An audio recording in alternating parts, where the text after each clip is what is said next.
Hey everyone, welcome back to the channel. Today we're going to talk about a couple of the sayings of Jesus, where he talks about not resisting an evil person, letting them slap you on the cheek, and not demanding back things that are taken from you. Don't forget to subscribe to my channel and talk to me in the comments, and check out my description box for links to my Facebook and Instagram and my discussion group. This video has been inspired by another teaching moment that I had with my kids today. So my 9-year-old daughter asked me this morning about the passage where Jesus says that if someone takes something from you, you shouldn't ask for it back. So in Luke 6:30, Jesus says, "Give to anyone who asks of you, and if anyone takes what belongs to you, do not demand it back." And then I thought we could also sort of throw in Matthew chapter 5:38 through 42. "You have heard that it was said, an eye for an eye and a tooth for a tooth. But I tell you, do not resist an evil person. If anyone slaps you on the right cheek, turn to them the other cheek also. And if anyone wants to sue you and take your shirt, hand over your coat as well. If anyone forces you to go 1 mile, go with them 2 miles. Give to the one who asks you, and do not turn away from the one who wants to borrow from you." So these passages and others like them have attracted criticism because they could easily be used to condone abusive behavior.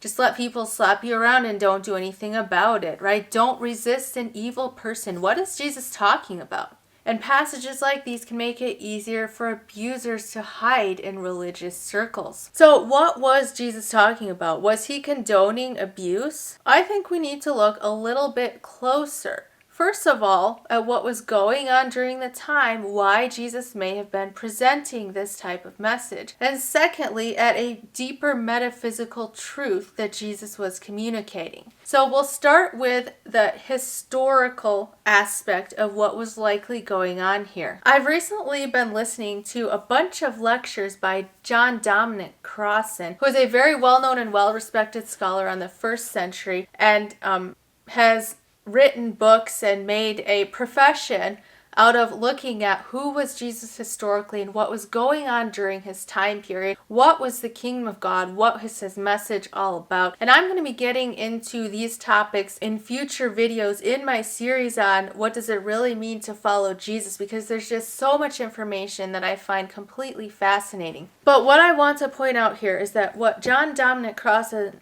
really highlights, and what most historical scholars, whether Christian or non-Christian, seem to agree on about the time period and about Jesus. Jesus was living in Roman-occupied Israel, right? And the Jews were looking for a violent Messiah to come and set them free. This was their hope.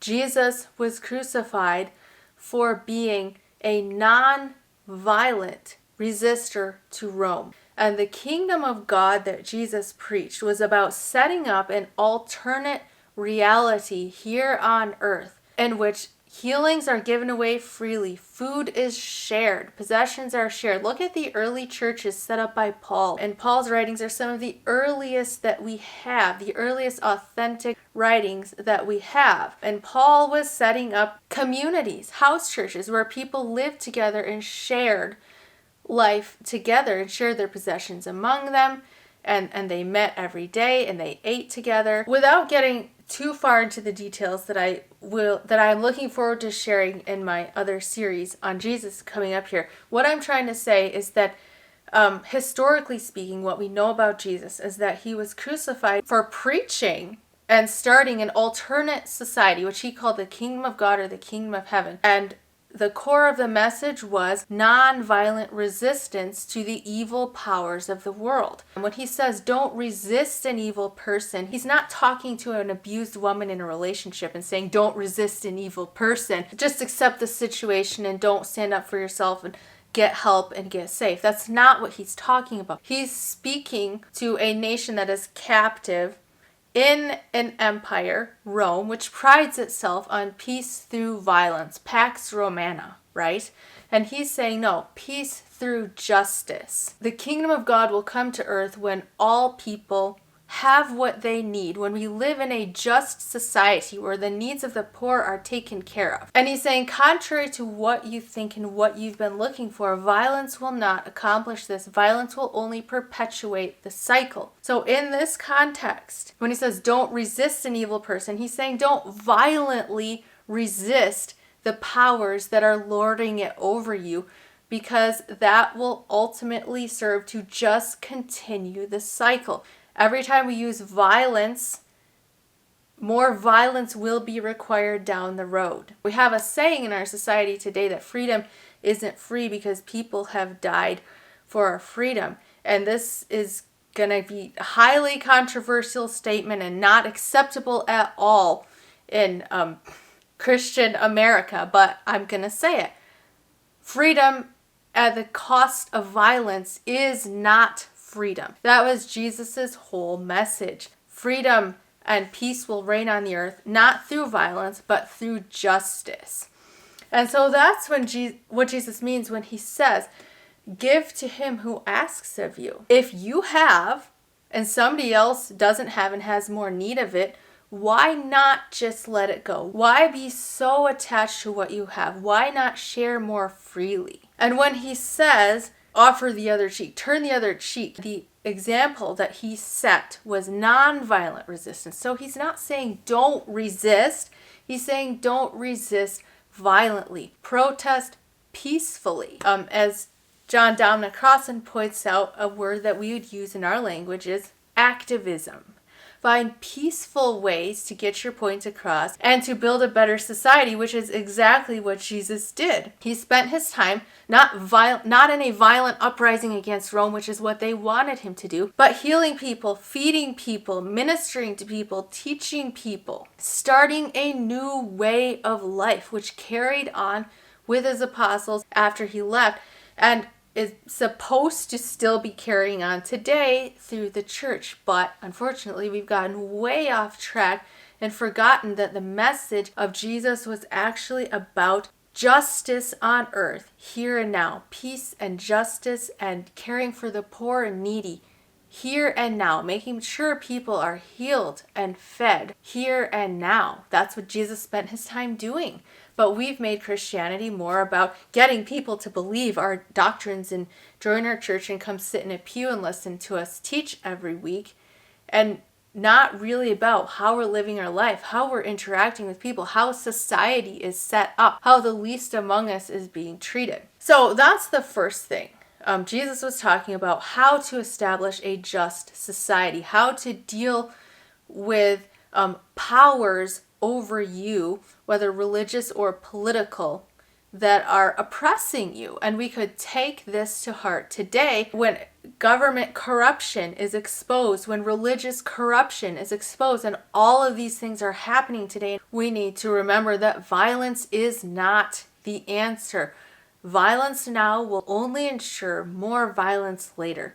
If we want to break the cycle of corruption, then we need to expose it peacefully, and we need to resist it peacefully. We need to resist it. Absolutely. We need to say there's a better way and then go about creating that better way like Jesus did. So that's the historical aspect of what was going on. But I think that there is also a deeper metaphysical truth that we can draw out of these teachings. And that's our relationship to our possessions, to our identity, how we're seeing ourselves, what is our heart response here in these situations.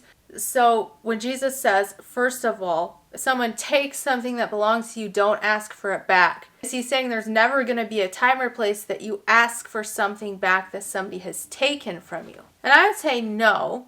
But if I'm honestly looking at my life, when I have had instances where people have taken things from me unrightfully, there really hasn't been a need for me to ask for those things back. Say someone took my food, say all I had left was a loaf of bread and someone came and took it. Well, I've actually been in this situation where my husband and I couldn't put enough food on the table to feed our kids, and we've been in situations where we've gone hungry.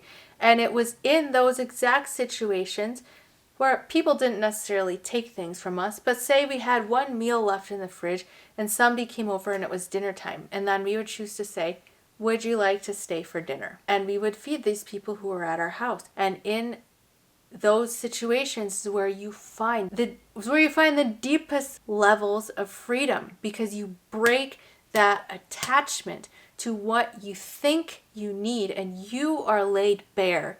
You are completely dependent on God for your provision, and you find in those moments that you are enough. Everything that you need is within you, and everything that you need will come through you.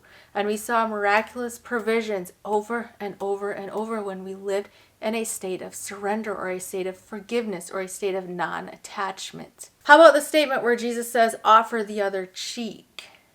If someone slaps you on one cheek, offer him the other. Well, are you saying that you should just let people abuse you? Again, no, that's not what Jesus was saying. So on a metaphysical level, the deeper truth that I think we can draw out of this statement is that we begin to recognize that nobody can actually hurt us. We can see that the slapping metaphorically is offenses, things that we're getting offended about. So-and-so hurt me, and so did this, and so did that. And it's rising above that and realizing somebody offends me, turn the other cheek, offend me again. I don't care. It doesn't hurt me. It doesn't affect me. Your offending me can't take away anything from who I am. Your approving of me and supporting me can't add anything to who I am, because who I am is already whole and complete. And so once again, it's about forgiveness. It's about letting it go. It's about non-attachment. And that is freedom. You stop identifying with people's opinions of you and what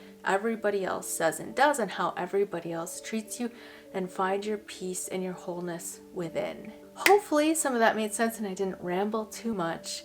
That's all I've got for you today. Be loved, be happy, be at peace, and thank you for watching.